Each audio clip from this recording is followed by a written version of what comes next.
The epic finale of the Featherweight World Grand Prix is here. The main event, the Grand Prix final. Legendary 145-pound champ Patricio Pitbull Pure dominance. collides with the undefeated AJ Mercenary McKee The longest win streak in Bellator history.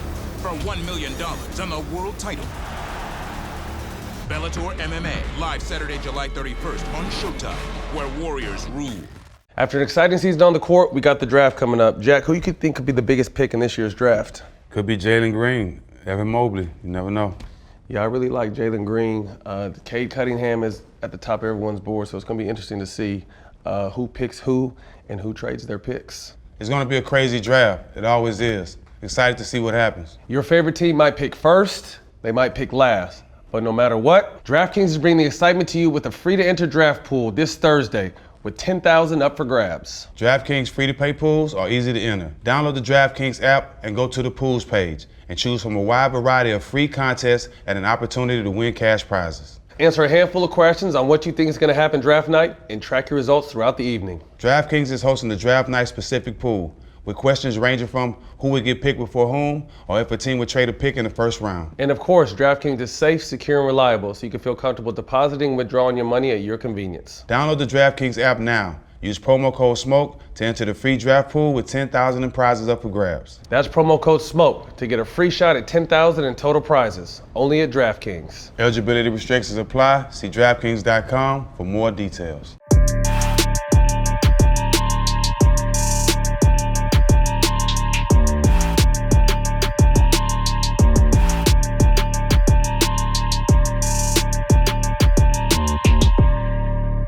Welcome back to another edition of All the Smoke.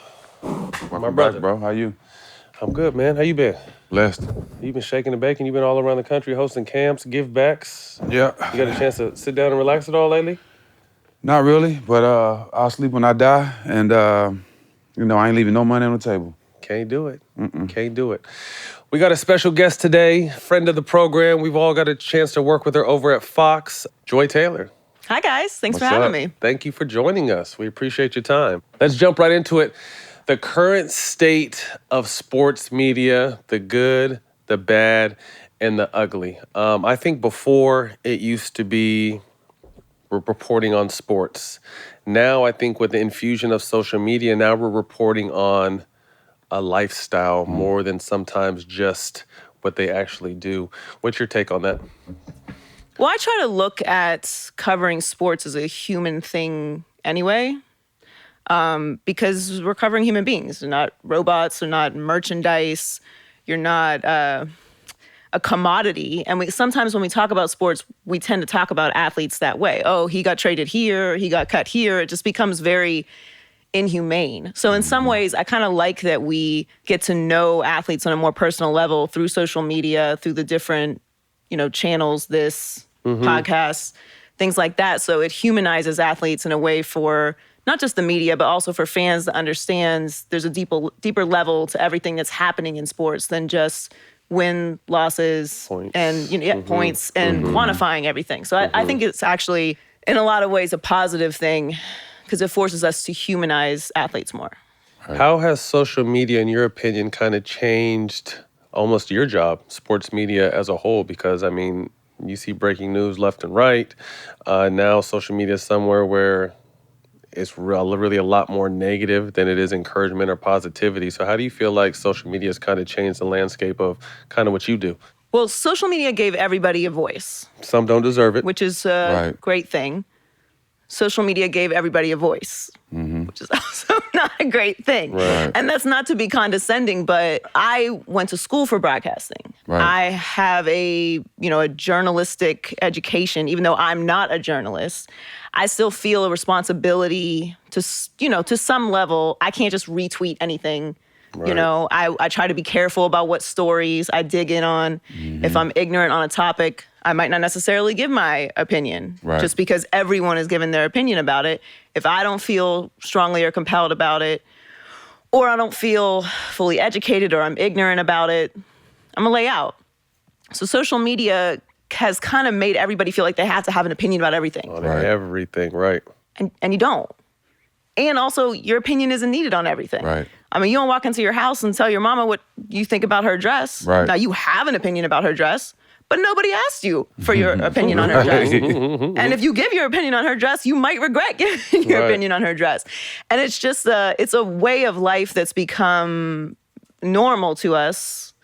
And overall, I think it's a positive thing, but it has changed how we do business. I mean, when I started in the business, we didn't use social media to level. We did. I mean, it's 2007. It existed, but it wasn't an everyday. I mean, you're not checking Twitter every 30 seconds. I have alerts on for certain reporters, just to keep track of everything. I think it makes our jobs easier in a lot of ways because we don't have to do, or at least I don't have to do sourcing.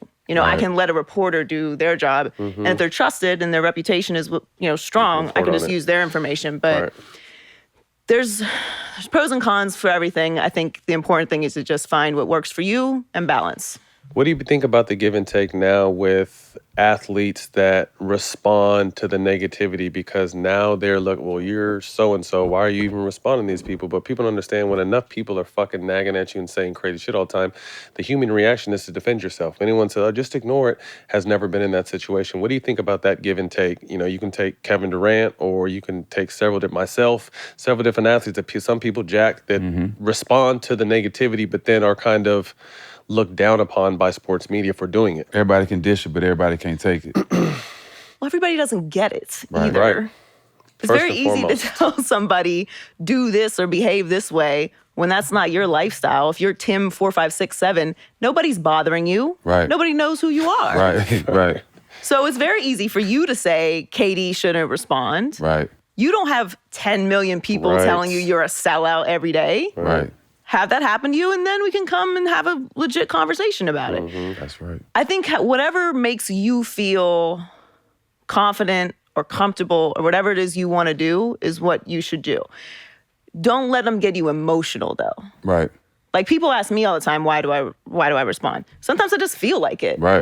Sometimes I have to sacrifice someone. Like, people have been saying too much, like, you the one today. Yes, like, you have to get roasted I got today. time. I got time, right. I'm in the car, I'm in an Uber, all right, it's you today. You're the one. But it doesn't hurt my feelings because I'm a face-to-face person. If you would not walk up to me on the street and say this, and we know they wouldn't. Right. Then it's not going to hurt my feelings. Right. But I also know that there are women who follow me who don't feel not as confident, but it does affect them. Right. And they don't want to respond that way, but they like when I do because they're getting the same things. Right. So, there's different reasons why I respond. It works for me. It doesn't change my day. I'm going to leave here. I'm going to go watch the game. I'm enjoying my night. Like, it's not going to affect my day. But I think it's very easy for people who aren't in that situation to tell other people how to behave. Yeah. I got bitten the ass by responding just yesterday, and I responded to some negative shit in the morning, and in the afternoon I got a message, your Instagram account has been disabled. So, I'm off Instagram right now for responding to some bullshit. Really upset me. Did you use I do a couple language? cuss words. Yeah, I threw a couple cuss words in there. That's for goddamn sure. And yeah, bro, I don't got an Instagram account right now. Hopefully I can get it back because I just tapped 1 million. Don't steal that shit from me, Instagram. It took me a minute to get there. But anyway, carrying on, race, gender, and equality when it comes to sports media coverage right now. That's really kind of the center focus, which I think is great because it's they've always kind of been separated, and you kind of have been able to keep sports, and sports has always kind of been that safe, that happy place. But now more than ever, we're just being real. There's race issues, there's gender issues, there's inequality issues in sports, and now we're discussing those. How do you feel about that? As far as women's sports and men's sports, just in general, just kind of giving its its due diligence or its just. Well, I think the time for just accepting what is for what it is, and I don't know, say turning the other cheek, or just putting your head down and working through it, or just doing things the way we've done it, and that's why we're going to keep doing it. That's over. Right. And it should be over. All those are weak excuses for behavior. Right. And similar to social media giving people a voice, social media has been instrumental in spreading the word about inequalities. Right. And I think, the women's tournament this year was a good example of that. Absolutely. For me, it's why? What is the win? Why is it so difficult? Why can't you just see ahead of the curve? So nobody walked in the room and saw that this was not equal and was like, There was 6 weights in here and Why a is this whole weight room who somewhere ordered else. these Amazon weights? Why does the men's room look like this and the women's room look like this? But because people don't do that, there still has to be this push for equality. And that's just one example of it. But yeah, I just think the time for accepting things for what they are is over. And the faster that companies and organizations and leagues understand that, then there'll be less of that exposure happening. Them. Like you said, you got to make an example out of them. It's been the blind leading the blind for so long. It just feels good that everybody's opening their eyes. Well, a lot of it is people in charge. I mean, it is what it is. Like, you've got a bunch of people in this room making decisions who are all the same kind of people. Right.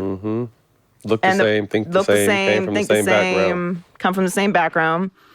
And the problem with that is, and then when you challenge that, it's like, oh, well, these were all the right people for the job or the best people for the job. Why were they the best people for the job? Because someone who looked like them decided they were the best person from the job, and so on and so forth. And the problem with having a bunch of people in the room making decisions who are all from the same place, who all look the same, who are all the same gender is, they're all going to come to the same conclusion. Right. There's not going to be any challenge because there's no perspective to have a challenge. Or understanding, right. You have Right. no So clue. like the value of diversity, people who don't like diversity or like the idea of diversity always challenge it as, well, we're making exceptions for people, or this person didn't earn it. It's like, diversity isn't just for us, it's for you. For everything. You learn something. Right. Not even learn something. You will make more money. Right. You will be more successful. Your employees will be happier. Your company will do better if you are inclusive. It's not about a slogan or a Twitter hashtag. Right. This is reality. The evidence, the numbers are there. Right. And it'll save you, if that's all you care about, from some PR scandals. If you can't see past all of that, at least let me boil it down from that to you. You won't be trending on Twitter. Yep. Because there'll be someone else in the room who can stop you and say, this is not how people that look like me are going to respond to this, just so you know. Right. So I think it's just holding people accountable. And all of it comes full circle with, we're not Regardless what race. we're not taking shit You anymore. gotta hold, everybody needs to be held accountable, not just Yeah. all No, it's races. not. It's not one particular race or persons or people. I think it's just very hard to have nuanced conversations on the internet. And that's where a lot of conversation is had now, which isn't a negative thing because at least it starts the conversation. But the next step, of course, is action. And, sports is a good place for that to start because sports is a microcosm of society. What's your thoughts on Sha'Carri Richardson? I don't know. I have lots of thoughts on Sha'Carri. Well, I ran track. That's the sport that I played the longest. I ran track in college also. A huge FloJo fan. Try to get people to call me FloJo. How'd that work out? It never stuck. My name's too short to have a nickname. J-Jo. It's Joy. J-Jo. No, it's FloJoy. FloJoy. It didn't stick. FloJoy. It was my email, like everything. So, I was very excited to see Sha'Carri run and very disappointed like everyone else was to hear the news. But I think there's a million different angles on it. But the first thing for me is that I think what's being lost in the conversation about Sha'Carri, first and foremost, this young person lost her mother. And there's no empathy around the conversation. It's straight to follow the rules, or the rules need to be changed, or Michael Phelps. And or how just she found out, too. Yeah. Like the reporter told her that was the first time she heard that her mom died from a reporter she didn't even know. There's no empathy for this young person who's clearly suffering from a loss that all of us can understand and empathize with. But nobody is putting that as the first thing that we're talking about. So first and foremost, like, condolences to her for losing her mother and then losing her opportunity to compete in the Olympics and then becoming a week's worth of news conversation about her personal life and her decisions and all of that is a lot for someone to go through, first and foremost. Second, I think sometimes in life, really dramatic things have to happen for there to be change. Right. And we all obviously are comfortable with the use of marijuana. Right. Everyone around the world, everyone around our country is not. And that's okay. But facts don't care about feelings. And the facts are, it's going to be legal everywhere. Right. It's inevitable. It's not up to you and like where you stand on it morally or religiously. Like it comes down to money, like everything in life. And it's going to bring in billions of dollars in tax money. So it's going to happen because it's already happened in 36 states and 4 territories. So deal and with it's it. legal in dozens of countries around the world because there's an understanding and education about it. So look, people don't like to drink. Some people don't think that you should drink, but it's still legal and there's bars on every corner Right. because the government makes money off of it. And people like to do it. And when they stopped making alcohol legal, what do? It's speakeasies. Right. Like people still drank. Right. People are going to do what they want to do. Now, when it comes to marijuana and athletes, I just think it's very hypocritical for leagues and organizations to not allow athletes to use marijuana or CBD or whatever it is when they're competing, but you don't test for alcohol. Right. And Which is worse. which is worse. And you're comfortable with opioids and Toradol shots and whatever else you can prescribe to someone to get them out on the court or the field or the track, but you have a problem with marijuana. So those things don't medically make sense. Right. Which then, of course, leads to the conversation of this is institutionally a racist policy. Facts.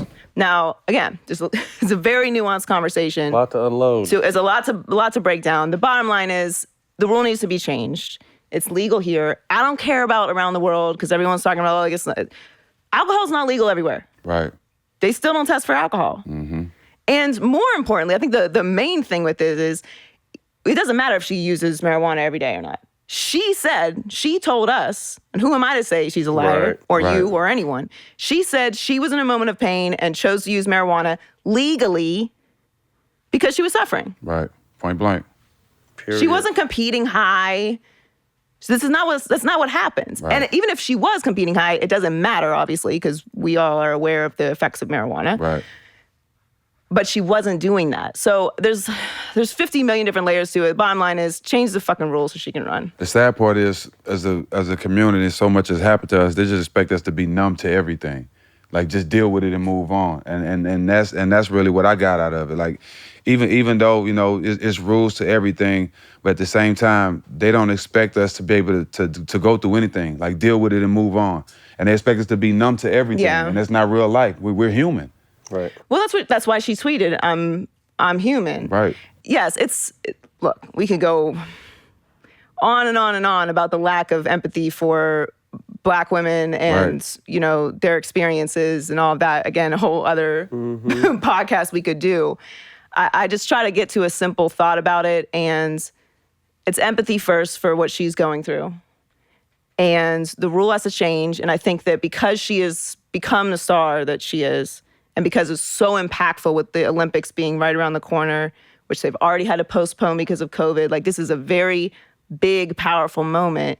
And everyone needs to be measured about, okay, it's time to change the rule. And not just for track and field, not just for the Olympics, for all these leagues, and find a way to provide alternatives for athletes that are not as harmful as the pills and the shots. And it's not like, I'm not on this whole holistic thing. It's just these are facts. Like, I've talked to NFL players who are like, yeah, I took a handful of pills because I was in so much pain just to get out on the field. Like a handful. And my hands are like little. Like, this is a big guy. So like extra, like, I don't know. I remember how many more pills you could fit.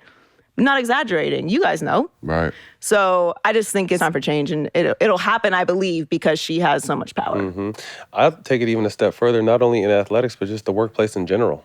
You know what I mean? People from a day-to-day deal with a lot of shit. And like you said, alcohol isn't tested so people can binge drink and be fucked up the next day or pop a bunch of pills and go to work. But if you medicate with cannabis, you're at risk of losing your job. I don't want to measure what people feel like others should do, because it's really like none of your business, you know? To each his own. To each his own. But it's a matter of education.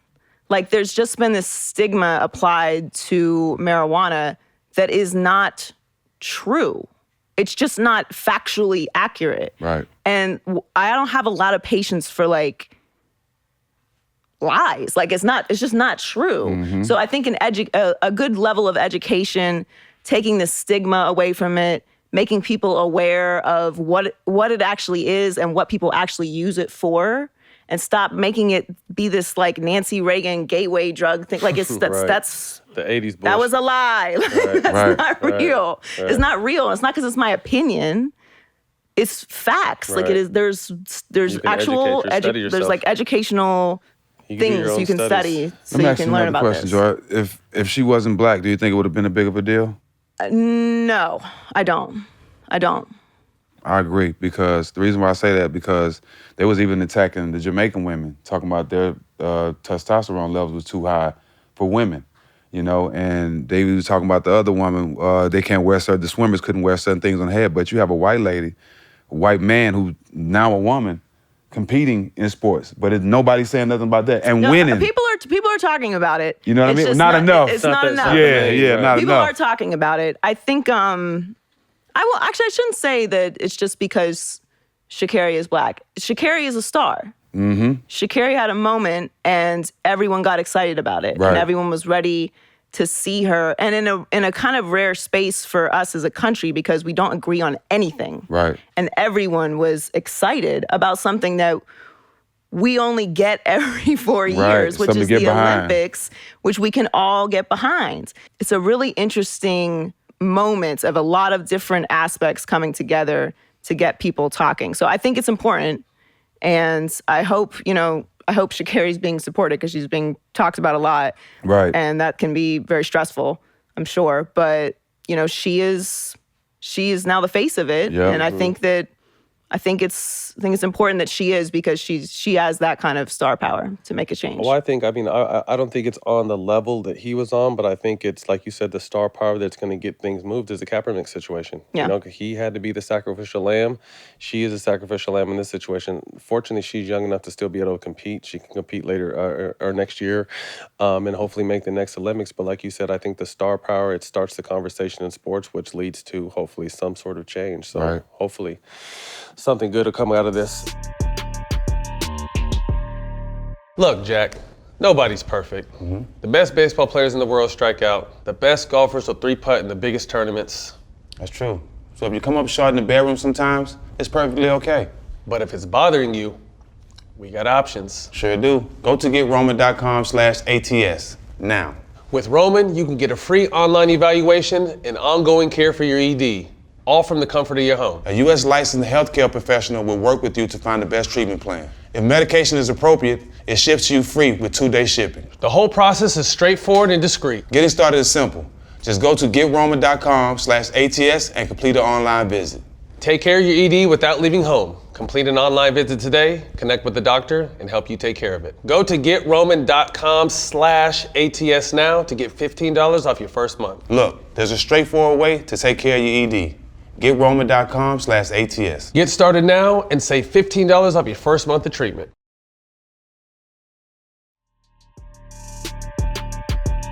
Let's go to your upbringing. Pittsburgh, but spent a lot of time in South Florida with your brother playing out there. Talk to us about your upbringing. So I was born and raised in Pittsburgh. Black and yellow, black and yellow. 412. I was actually homeschooled until my junior year of high school. Really? What was that like? I couldn't imagine It that. was, a lot of people just went through this last year, being homeschooled in a way. Yeah. So really, from kindergarten to your junior year of high school, you Yeah. never went to a real school? Nope. Couldn't wait to get out the house. Couldn't wait to jump off the porch. Yep. That's why I'm outside all the time now. Still catching up. No, I played sports though. So I was running track, AAU when I was really young. Played basketball, soccer, volleyball. Was a church kid, so I was always at church, always out in the neighborhood, a bunch of kids in the neighborhood. So I was very socialized, which is why I'm only like kind of weird. But yeah, so I went to school at Woodland Hills where I played sports my junior year. So I kind of knew, a decent amount of people because I was there with, anybody who played sports at school there I knew. So I was like half a new girl. But Pittsburgh is a great place to grow up. It's a sports town, blue collar place. Yeah, my brother was drafted in 97. Kind of not like, it was different then. Like, everyone thinks now, like, you get drafted, it's like the whole, big draft day, Schefter's saying your name. And it was like, we had like a bunch of people in our house in Turtle Creek, and he's like stressing over the phone being unplugged out of the wall. But it was interesting seeing him go from, where we grew up to Miami to then becoming a star in Miami and then eventually becoming a Hall of Famer, which is probably why I look at sports, as we started talking about it, from a more human perspective, because I've seen him, try to make the team and then, be so big walking around Miami he couldn't eat at restaurants, and then not being with the Dolphins anymore and got to make the team in New York, and then coming back and retiring. And then, I was there with him when he got told he was making it to the Hall of Fame. So I've seen everything, the cuts, the trades. And I think that and me being an athlete myself growing up, getting recruited for track and soccer in college, I just have a different perspective on sports and just what it means when I cover people and talk about people. I kind of look at it as whatever I say, this person's going to hear.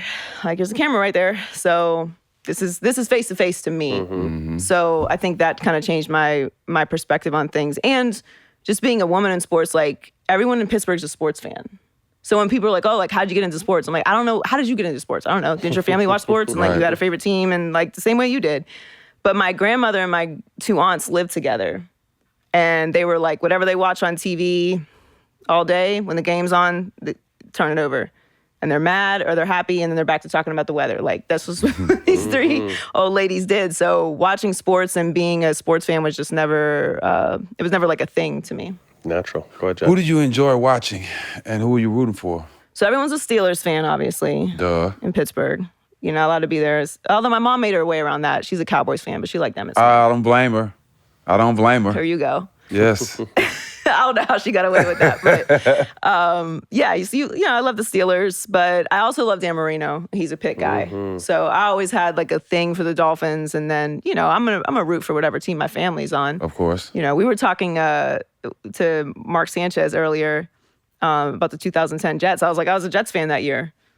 Jason's, I hate the Jets any other year, but Jason's on the team. I'm gonna root for the Jets. What you talking about? Right. It's family over everything. But yeah, I don't really get hurt by any team anymore, but I still let the Heat hurt me a little bit. Just a little bit. It's it's different when you're doing national because I can't dig in with the team. Yeah. I have to cover everybody. You're definitely a Heat fan. I do love the Heat. Yeah. Love the Heat. Any memorable stories being around your brother and the Dolphins as you were kind of coming up in this space? Let me see which one I want to tell. Let me think. So Jason used to be really protective of me. He's not. He don't care no more. he's tired of dealing with me the now, big brother that'll intimidate you or fight you. No, because he's older. He's 12 years older than me. Okay, so and I don't have gap. a relationship with my dad, so he wasn't really around that much growing up because he's so much older than me. And then he was in Florida. So I pretty much grew up with him, not being in the house or around. But when I got to Miami, he was because I went to college down there, this is my sister, whatever. And I was always really respectful. This is his space. So this is MySpace days. And, one of his teammates reached out to me on MySpace.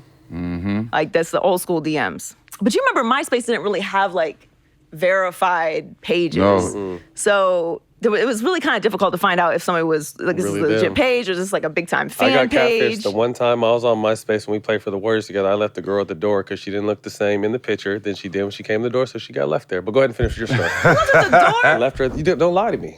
Because you're lying to Catfish yourself. Jones. Or does she not look like her picture? That's a lie. Whether you're talking or showing, that's a lie. I got to see the evidence to judge, but I'll trust you on it. So anyway, I didn't know if it was him, but then I was he's not big enough to have a fake page. Right. You know what I mean? Either this is a serial killer or this is him. Somebody's making a fake page for him. So anyway, he said something about my pictures or whatever. So I went over to Jason's house the next day and I showed his ex-wife.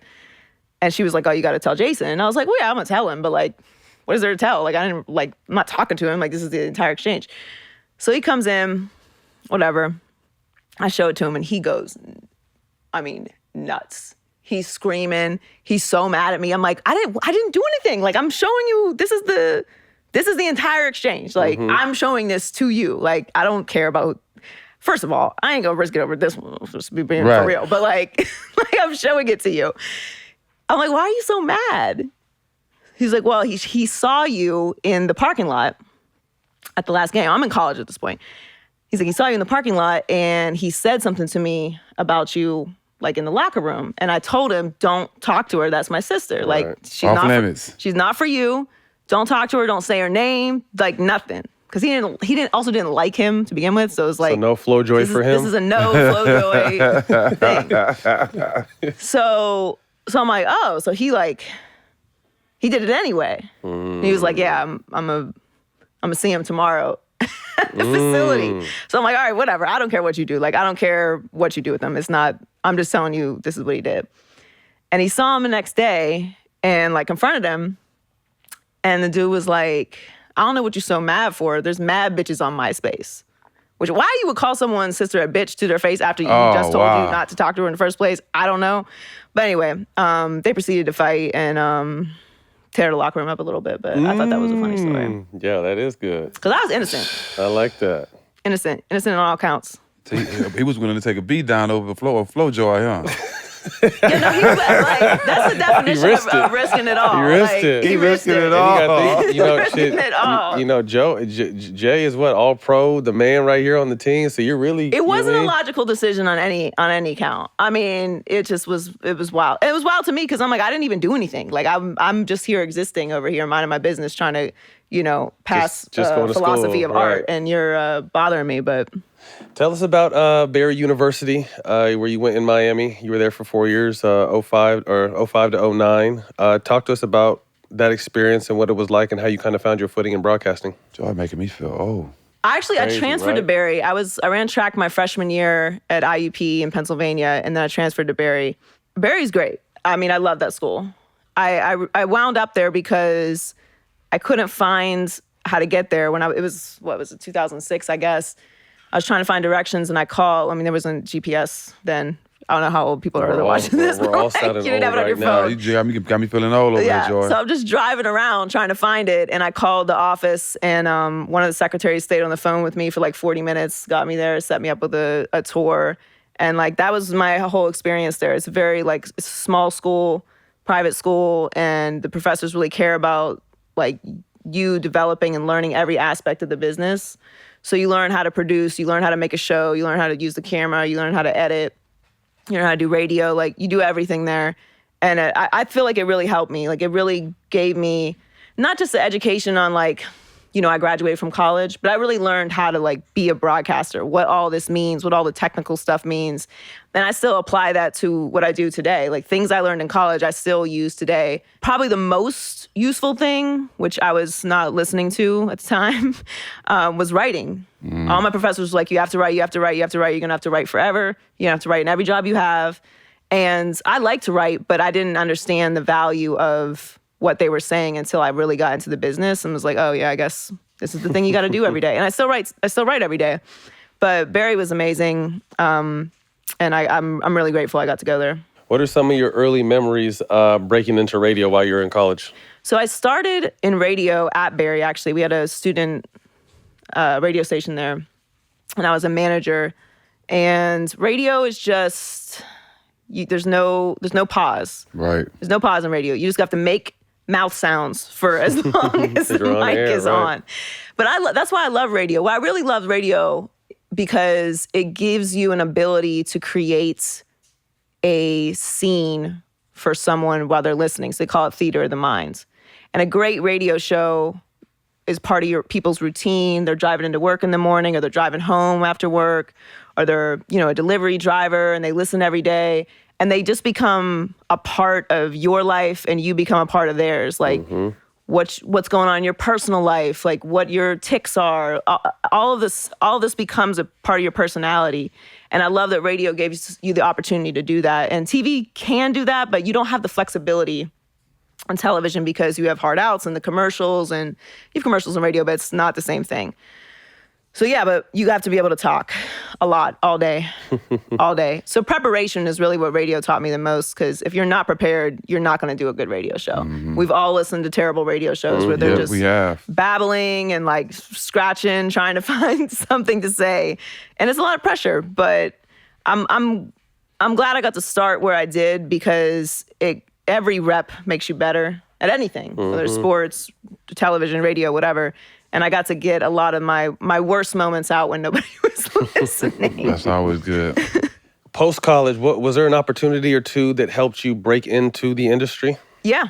One of the things that definitely helped me get from the next level once I started in radio, I mean, interning is very important. In this business, having an internship is important. I did 2 internships when I was in college, both radio, one at an entertainment radio station, music station, and a sports radio station, which both helped me tremendously. Because really, all of this is entertainment. Like, this is the entertainment industry. Right. But actually being told I wasn't good enough for a job really kind of pushed me into what eventually became my first full-time job in the business. And then that led to me having the radio show in Miami that I had for a few years before I came to FS1, which eventually led me to FS1, which eventually led me to here on this couch with you two. Right. So every no isn't a bad thing. Ironically, I was filling in as an update anchor, which is now technically my Update anchor. job, host. I was filling in. The regular guy was out. He was sick. Program director told me to do the updates. And so I did them as like a Friday. He came back Monday, and I was doing them again because the guy was still out. He came in yelling, screaming at me, who told you to do updates? I'm like, you, remember? I did them all day on Friday. How quick you forget. Yeah. And anyway, long story short, he told me I couldn't do them anymore. Then I talked to another boss, and he was like, yeah, you're not ready to do updates. Now, at this point, I'd already been at the station for a year. I've already graduated from college, multiple internships, including one at the station I'm working at now. I'm doing fill-ins on the weekend. Like, I can read a 30-second script with some scores on it. I believe in myself. Like, I know I can. At least that much. I can do that. I can do it. And I was ready. Like, I just felt like I'm ready for the next step. But had he not done that, I probably would have stayed there. Right. I would have kept working part-time, $8 an hour, whatever it was before taxes, and working 5 days a week on South Beach bartending. I probably would have kept doing that. But because he told me no, I was like, all right, I think it's probably time to move on. So I started reaching out and seeing if there were any other jobs available. Got interviewed for the executive producer job, got that job, and then here we are. The rest is history. Who are your mentors and role models in the media space? I wouldn't say I had a lot of mentors. Dan Le Batard was really helpful for me in Miami. I like He was him. big for me. Dan is a big advocate of all of his people. He's a big advocate of diversity, obviously. He helped me a lot. And that was his station, 790, where I started. Well, I didn't start at 560, but he was big. Joe Rose gave me my first internship in the business at 560, which is where I eventually got hired. DJ Laz in Miami was big. He allowed me to produce his show as an intern, gave me a lot of responsibility. But that taught me how to make a good show, how to be flexible, do things that relate to the community, really relate to the listener. So he was big. I didn't have a lot of female mentors, which I wish I had more of, but they're, could use a few more women in the business. Right. But yeah, those guys definitely really helped me. And I've worked with amazing talent. Colin has been huge for me. Skip Bayless, obviously, did a lot for me in my career. He was great to me. Shannon as well.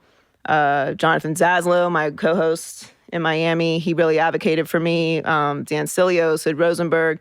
I've worked with just a lot of men that really pushed for me and fought for me, and that's helped me a lot in my career. So, when did you realize, or what point in your career did you realize you were heading in the right direction? Like, okay, this is where I'm supposed to be, and I'm starting to make waves in it. So after college, I've had the ability to relate to a lot of kids who are coming out of college with COVID this past year, because it was very scary for anyone, obviously, who was graduating from school, trying to find a job, especially in this business. When I graduated from school, I was lined up to essentially take over the job I was already doing at Power 96 in Miami with DJ Laz. And the whole industry had a hiring freeze because Clear Channel, which is now iHeartMedia, fired half their staff. Shout out iHeart. Yes. They fired half their staff, so it froze the whole business. And so I couldn't get the job because I was technically an intern and they would only promote from within. And I wasn't actually an employee. So I was kind of stuck after school. I didn't know what to do. Like I had all my eggs in that basket. Like that was the job I was gonna get. I didn't look anywhere else. I didn't know what to do. So I kind of like wandered around freelancing, doing random things for about a year and a half after school. And had a bad relationship, wound up in a kind of bad space.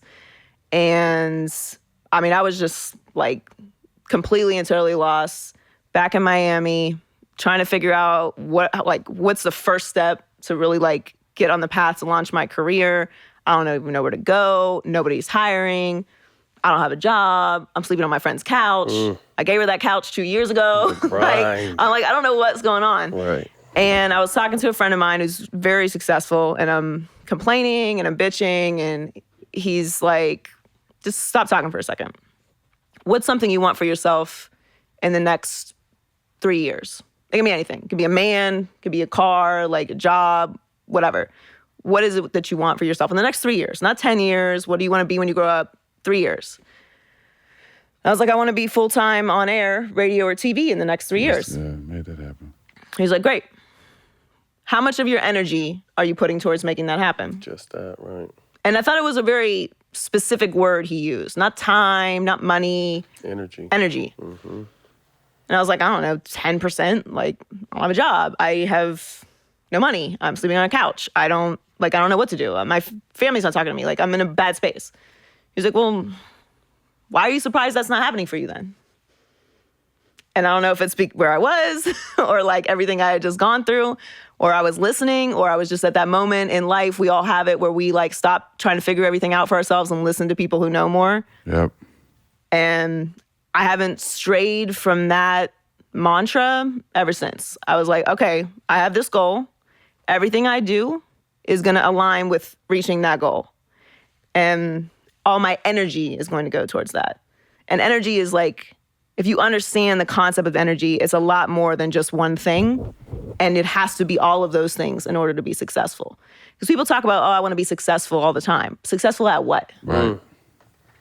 What are you willing to do to get that? Clarify What are you willing to do? But what is it that you want to be first. successful Yeah, at? Do you want to be a identify it. successful entrepreneur? Do you want to be a successful doctor, a successful lawyer, a successful fashion designer, photographer, television host? All those things have different paths and different things you need to be doing right now to reach that goal. Right. And your energy has to be put towards that. It's just like sports. If you want to be the best player of all time, what do you got to have? Mamba mentality. Yep. You can't just show up and shoot around for 15 minutes and think that that's going to happen for you, even if you are the most talented. Right. So You hear that, twins? Mamba mentality. Right. So no, that was really like a moment for me that changed not just my career, but my whole life. But it definitely put me on the right path. How do you feel? How important is it to become an inspiration for women in the sports business and want to be in sports? It's very important for me because I had a few people who reached out, Leslie Visser and a few other people, but I think that I didn't really always realize the power or the importance of it. You know, when you're younger, you don't realize that people are like looking at you. Right. And now it's the most important thing to me, because what a lot of guys talk about, like, oh, like, why are women so supportive of each other in the business? Like, you know, the men aren't like that. The men are more competitive. Yeah. And it's like, listen, we all we got. Not enough of us to be competitive shit. We all we got. And the more women that there are in the business, the less of a thing it is. Right. Then people turn on the TV and see a woman and they're like, oh, well, that's good. That's good that they put a girl on the show. Like, no, it's just, this is what I'm watching. You don't think about that when you watch news. It's men, women, all women hosted show, all men hosted show. It's not a thing you just watch in the news. But with sports, that's not what it is. Totally different. And there's always a qualification, and there's always a need to explain why she's qualified for this particular job. And it's always a thing. So to me, having more women in the business, a variety of women in the business, empowered women in the business is very important. So it's my main goal in my career to leave the business looking different than the way that I came into it. Right. Absolutely. What has your experience been like at Fox? Fox has been great. It's been a huge platform for me. Obviously, I started in Miami, which is a big market, but I wasn't a national voice before I came to Fox. And I hadn't done live national television. I worked for CBS Sports when I was in Miami, but working with Skip and Shannon was unbelievable. I mean, if you know Skip and Shannon, you know that that's like an intense show to do. And it's, 3:20 in the morning. It's a 2.5-hour show. We worked the finals together in Cleveland. Yep. Yeah. So it's a big undertaking. Yeah. But traveling, to your point, Cleveland and Oakland and the Super Bowl and McGregor fight in New York, like the US Open, having all of those experiences really just, I think for me, helped me develop it in a huge way as a talent. I mean, there's a lot of stuff going on that show behind the scenes.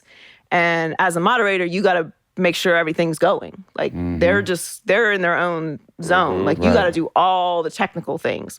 Prompter's down, you got to read it on the scripts. Hope you got your scripts in order. Like there's a lot of stuff going on. So that really helped me a lot. And now working with Colin's been He's huge. one of my favorite, by the way. Just as far as people just talking their shit, Colin's one of my favorite. And he's the best. I tell him all the time. He's the best ad reader on TV. Oh yeah. On TV, bro. He does do a good read. Yeah. Colin's been great. He's a family guy. He's chill. He likes having his cocktail and his his nice piece of fish. And he's one of those people that just really loves life. And that's a relief as a talent to work with somebody else who's very chill, because it's a stressful business. And there's some shows like, listen, you can't call in sick. Like I couldn't call in sick on Undisputed. I called in sick twice in 2 years. And I'm not sick a lot, but like there's no one else to do the show. Right. It's 4:00 in the morning. You can't call, there's no one to come in. It's just like you better figure it out. So it's been amazing working with Colin. He's a huge supporter, and he makes the show really fun and easy. You killed Undisputed, but people don't know how difficult it is. It had to be a strong woman with a high IQ Those two. to run that show with them two, because I've been on the show. And she knows when to cut them off to go to commercial. She knows, like, it's not easy with two people like them rambling at each other the whole time. Like, they won't even think about a commercial. It takes a respect to do that job. Yep. Because you do have to cut them off. Yep. So you got to know when to cut them off, so it's not a salty situation. Right. I mean, look, they're both professionals. They know we're doing a television show. Yeah. At the end of the day, we got commercials. We got to get to break. We got to get to the next block. But they would just do that same topic for the next 30 minutes if you let them. So the funny thing that people don't, or I guess the thing that they assume about Undisputed, and I don't know how it is on First Take because I don't work on that show, but on Undisputed, people are always like, what's it like in the breaks? I'm like, they're not fighting in the break. Skip not even there. Skip walks off and goes to the back. Goes over to the corner. He's looking at his notes. Shannon's on his phone, or he's, singing or whatever. Like as soon as the camera's off, like it's on to the next block. Yeah. So there's no real like animosity. It's like arguing with your friend. Like, all right, we're done. Where are we gonna go eat? That's kind of how it is. But people always think it's like war in the breaks. I'm like, damn, we would be tired as hell. Great sparring sessions, though. Great sparring sessions. So I'm going to give you these 3 men that you've worked with and just tell me a little bit about, or what you think about each of them. Shannon Sharpe. Shannon has become one of the biggest stars in sports media. Yep. He was already obviously a star in football, Hall of Famer, legendary broadcaster, but now he is like on a whole other level. Like Unc has become, and what it is because he gets it. Like he really understands social media. Kills social media. He understands how to do a great show. He understands how to do a great interview, and he doesn't take himself seriously. Right. Which I think is so important for that show, is that he's gonna go at it with Skip. They're gonna have their battles, their sparring sessions, but at the end of the day, he's gonna crack a joke. Right. And keep it moving. Like he really knows how to maintain that balance. So he's so fun to work with, and just he's a great person. Shout out Unc. Drip Bayless. I love that chain. It's amazing. Yeah. Skip is great. Skip has been, I don't even know how to describe what Skip's done for me in my career. A lot of people think Skip is like very hard and like mean. He's a passionate person, so I think he's misunderstood. And look, they do a show where they give their opinion. Some people are gonna like your opinion, some people aren't. But I've seen Skip on the road. You've seen Skip on the road. Don't get it twisted. Don't get it twisted. People love Skip. Love it. They love Skip. And Skip loves the people. Right. And Skip is going to stand there after every show, shake everybody's hand, take a picture with whoever is there, talk to them for as long as they want to talk to him. Yep. And he really loves doing and cares a lot about doing a great show. Yep. And he understands the importance of people are giving their time to us to watch this show, so I'm going to do my best by them and give them an entertaining show. And he lives and breathes and dies sports. Like, his wife wrote a book about how to be with someone who is obsessed with sports. Like, he's on another level with that. He's going to watch anything that's on TV when it comes to sports. But he's also just a really sweet person. Like, we had to work Christmas Day for the first 2 years of Undisputed, which for me is hard. I have a big family, and like it's hard for me to be out here in LA. Everybody's on the East Coast, so I can't go see them. Like, him and his wife had me at their house for Christmas. Like, they're amazing people, and he's been incredible to me. I love hearing that softer side because, I mean, Shannon told us how much he advocated for him to be on that show. Skip said he wasn't going to do that show unless Shannon Sharp did it. You know, so to be able to see the other side of Skip, because like you said, unless you know him behind the scenes, you only see Skip from the show, and you think, you know, that's like only seeing us on the court. You think that's who we are as people, but to see and hear the other side, I think that's dope. Well, Skip and I actually, talking about being a face-to-face person, when I was talking to Skip and everyone about being on the show, some tweets came out from me about Skip. Oh, in the past. When I was in Miami. And, you know, Skip is a Spurs fan. Die hard. That's why he loves me. That's beef. I'm a Heat fan, and I'm doing a show in Miami when the whole world hates Miami. Right. So Skip and I had already met a bunch of times before this, and then they came out, and I was like, all right, well, you know, if he doesn't want me to be on the show, I understand. Like, it sucks, but I understand. Like, this is just what happens.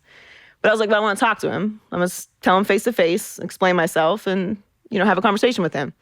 So I went and met with him, and I was like, first of all, I apologize. Obviously, I didn't know you personally. I don't feel this way.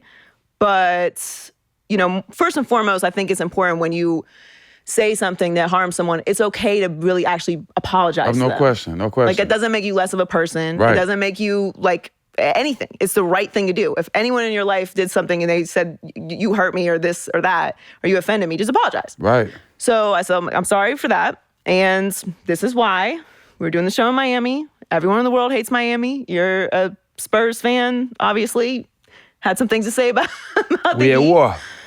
And he could not have been better about it to me. He was like, it's cool.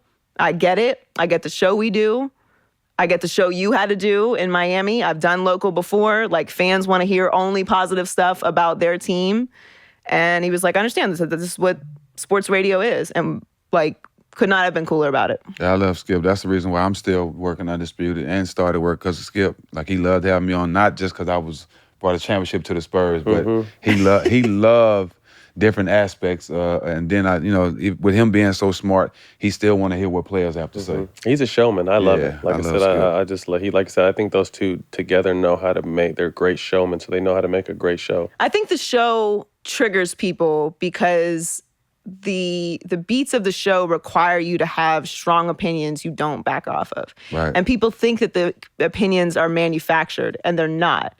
It's just a well-produced show. Very well produced. So even if they do topics they agree on sometimes because they have to do the topic, but they're going to come from their angle, and that's what makes the debate.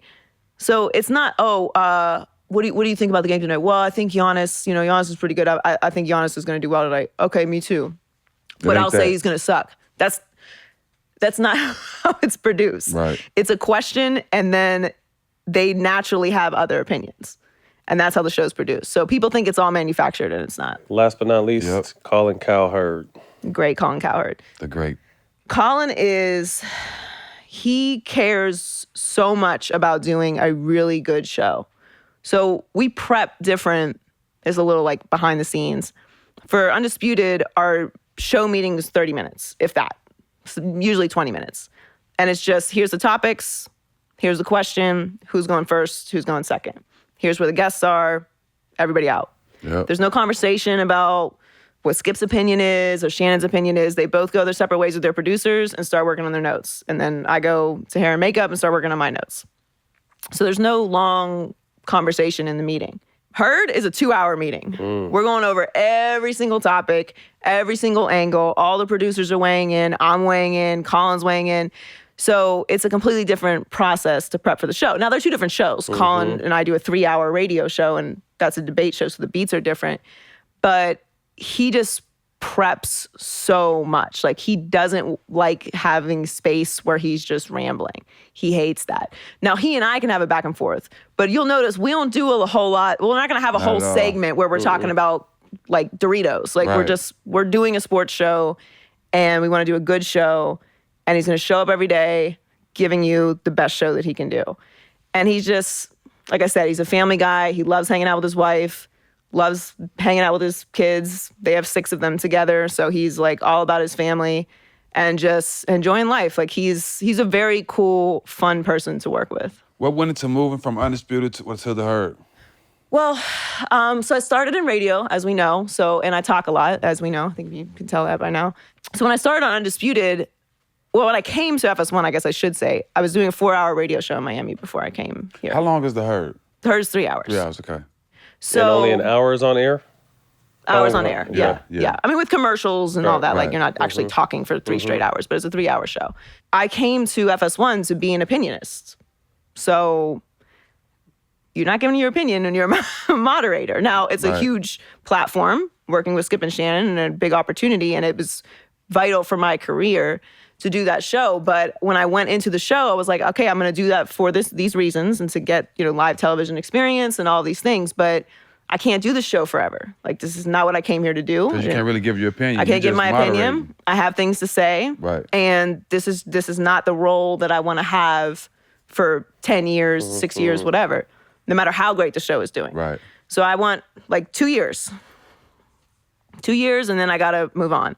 Also, you don't have any kind of life when you're on that show. Like, I had to be in bed, at 9 o'clock. Yeah. Not going to bed at 9 o'clock, showered in bed with the lotion on at 9 o'clock. Knocked out. So you, like, during the week, you just don't do anything, which is fine. I still kind of don't do anything, but it's a very scheduled life. So I got 2 years of this.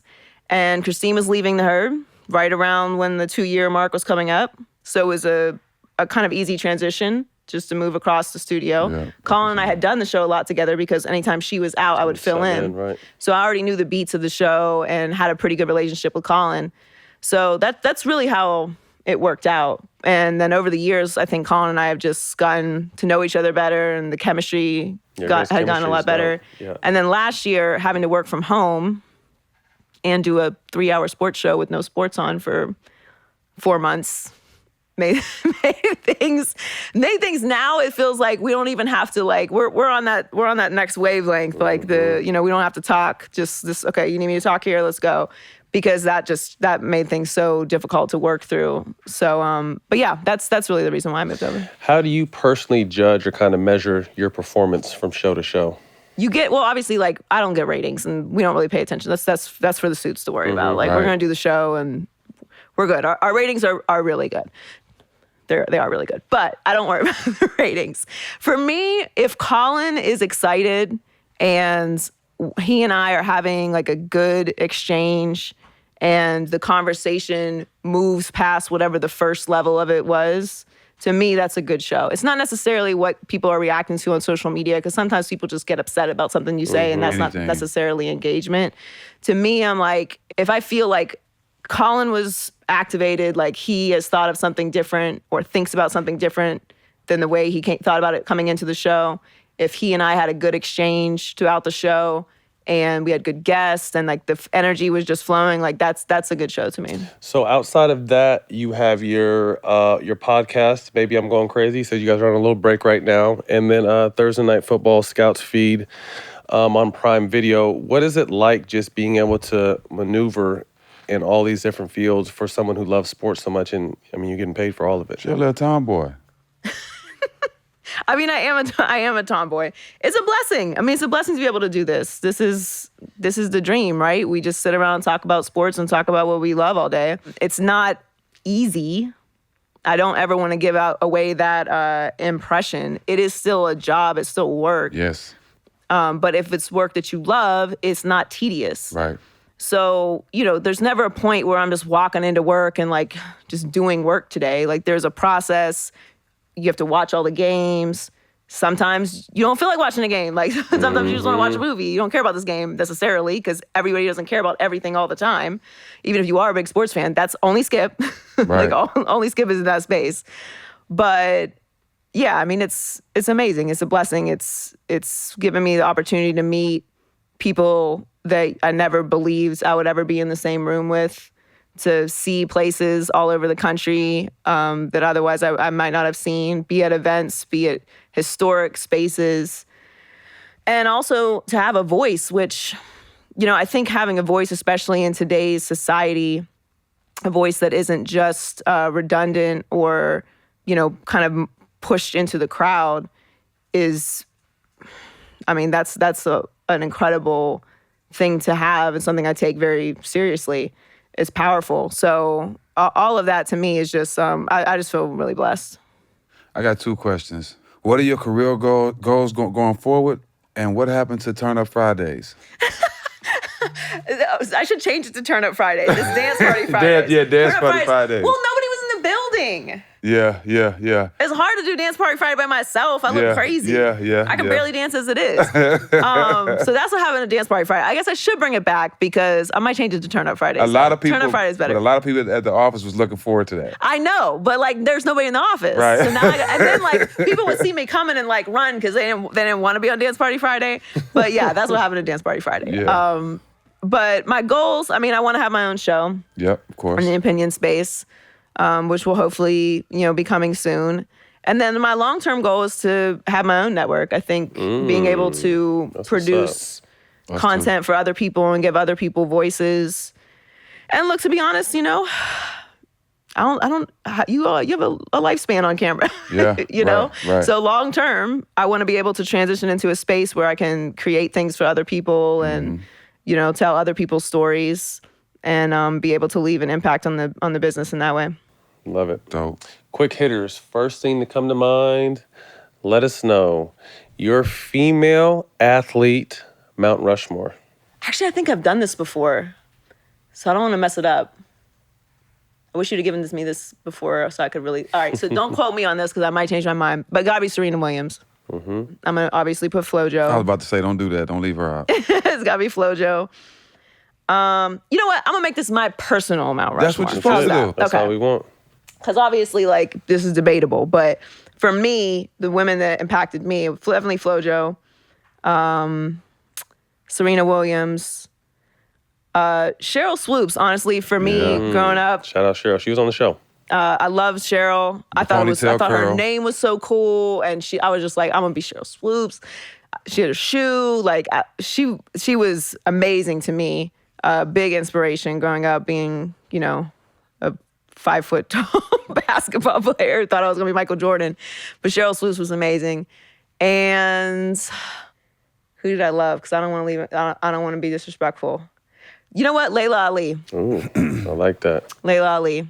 Because I be fighting sometimes. So Layla Ali, Cheryl Swoops, FloJo, and Serena Williams. I like that. 3 songs that describe you in the present.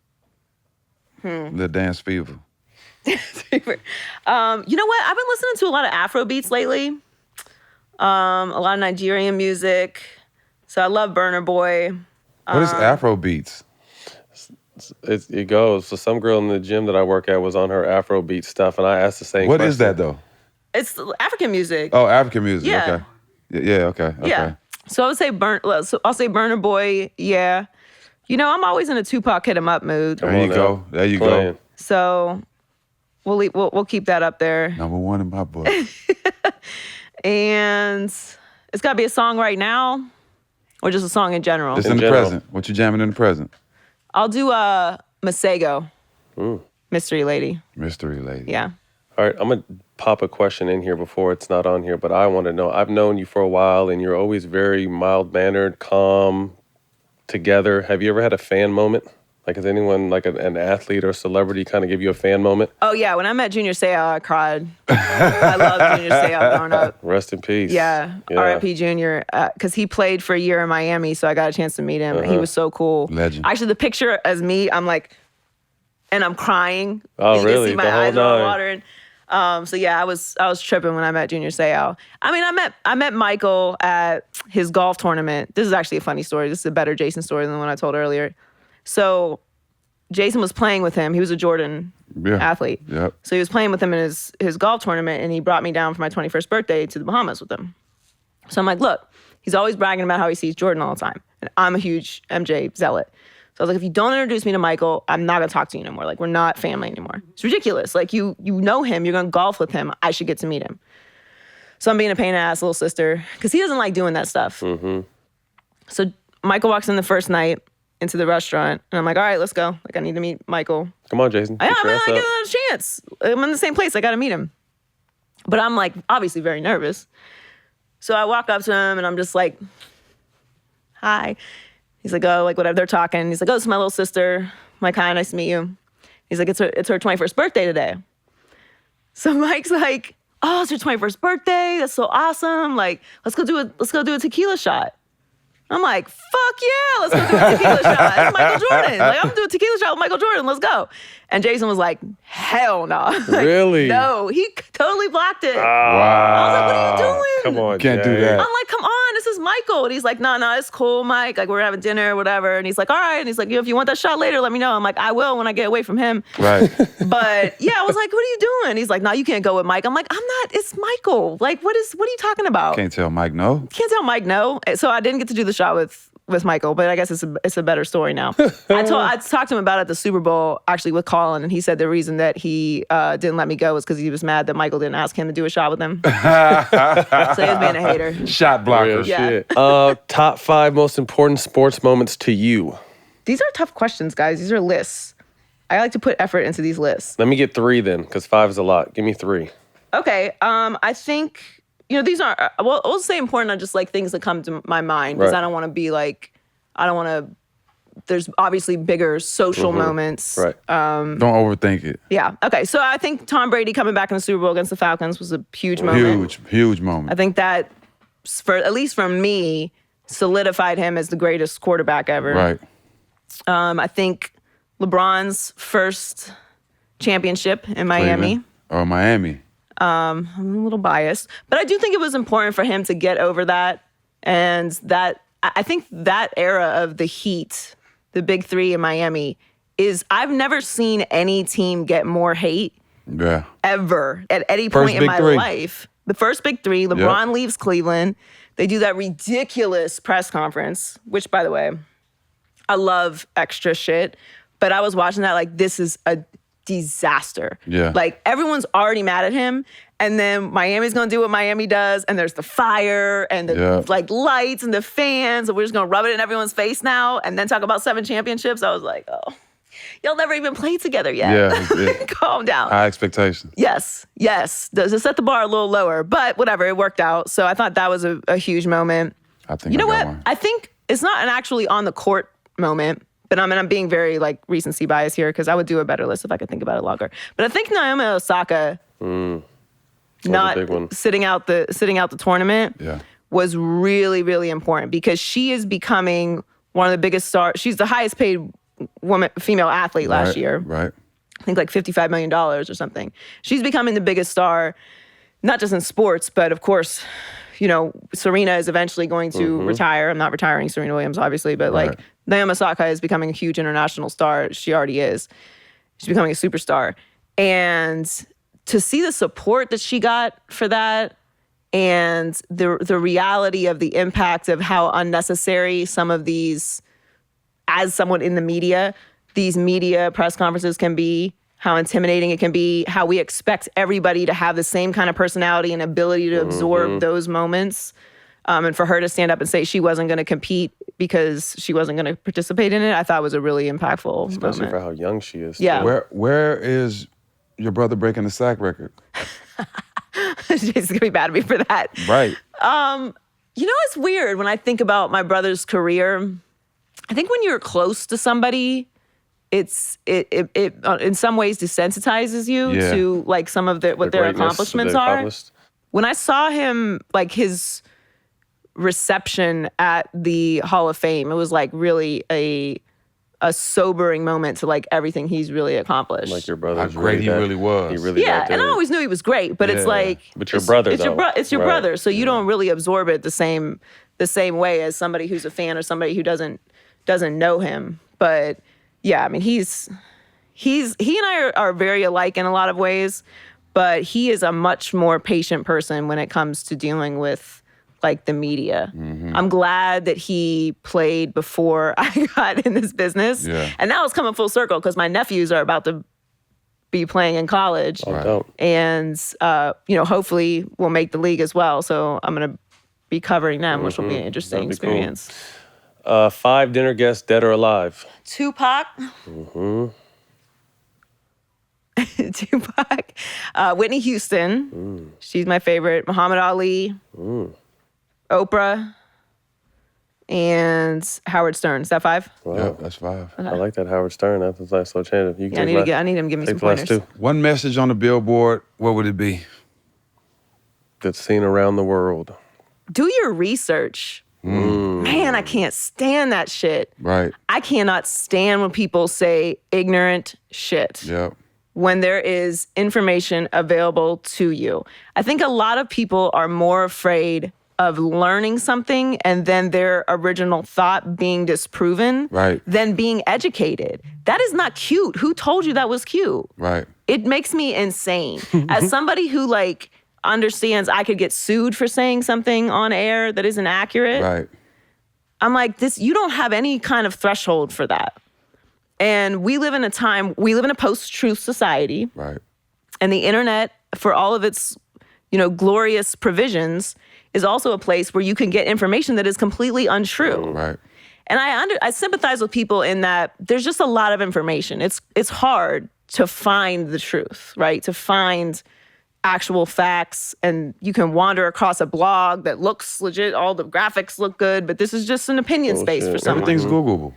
Yes, but it is, but like, in a way it's not, because this could just be somebody's opinion. This is not necessarily a fact. Like, where are you getting this information?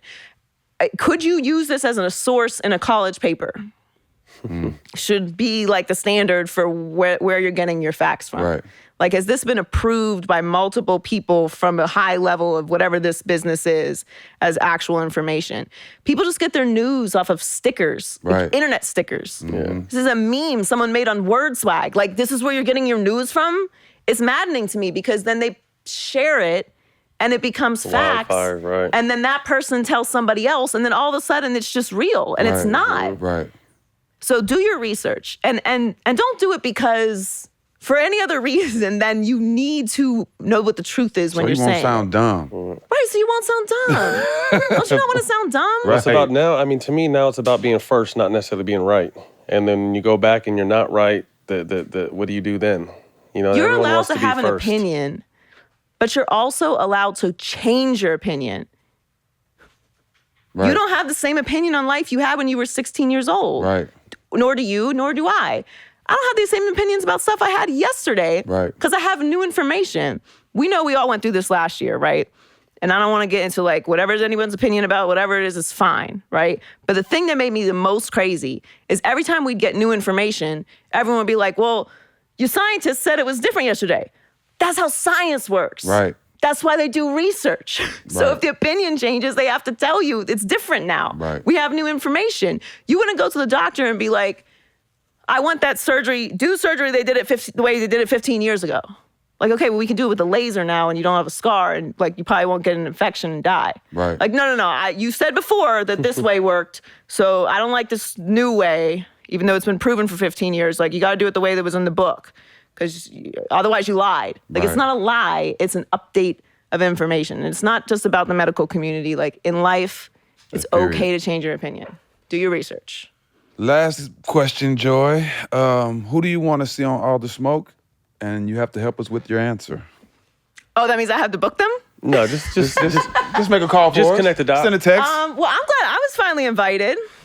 You guys have been nice enough to come on my podcast, so Yes. I appreciate it. And I think you were on the Facebook Live show too, Yep. like way back in the Yeah, day. yeah. Who would I like to see on here? I'd love for you guys to have Sha'Carri on here. Awesome. We can get her for sure. I think she would be a great interview. Who else? You know what? I think when Tom's not going to do the best interview now, but if you could get Tom Brady on here, I feel like you could finally get all the tea. Well, you saying names, but you forgot to. I can't book Tom Brady. I mean, I'm just saying you got to help us. We didn't say book. We said help. I'll tweet at him. Yeah. Yeah. You got to get Sha'Carri on here, though, for starters. I would love to hear just more about her story from a comfortable space. We come and get you, Sha'Carri. Yeah. We come and get you. Well, that's a wrap, Joy. Thank you for your time. Thank you for having me. Another edition of All the Smoke. Joy Taylor. You can catch us on Showtime Basketball YouTube and the iHeart platform, Black Effects. See y'all next week. Peace.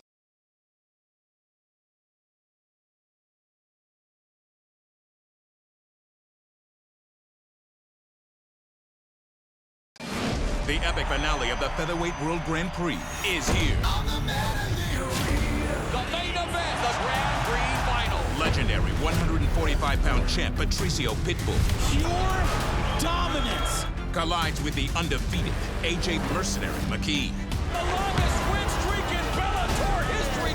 for $1 million on the world title. Bellator MMA, live Saturday, July 31st on Showtime, where warriors rule.